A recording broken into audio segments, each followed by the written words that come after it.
Good morning. Na update ko kayo. Ayan na. Ito na first pass ko na lahat siya. May mga first pass na yan. Hanggang third pass kasi yan eh. At meron na akong papakita sa inyo.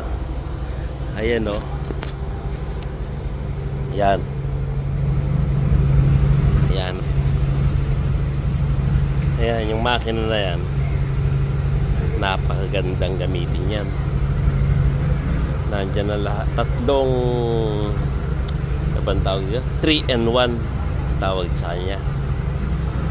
Ayan. Yung welding niya, pwede siyang TIG, MIG, at SMAW.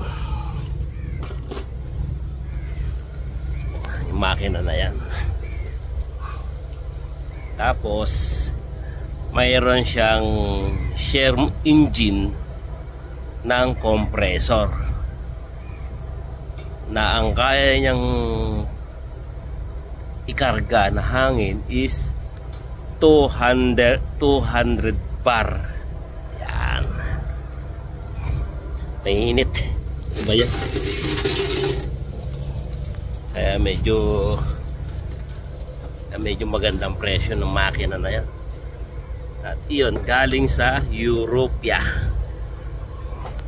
Ewan ba, sang bansa, basta Europe siya. Init. Time check 6:55 AM. Grabing init. Ang katituloy sa mukha.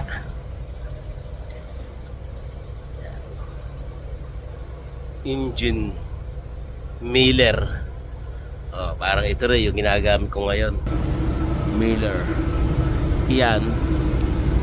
Pwede rin siya sa MIG at TIG, pero kailangan mo siyang i-convert ng panibagong makina. Kasi yan, SMAW lang siya.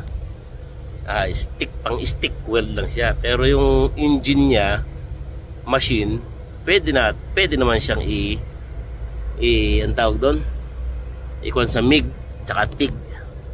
Siyempre may additional na makina. Ayun.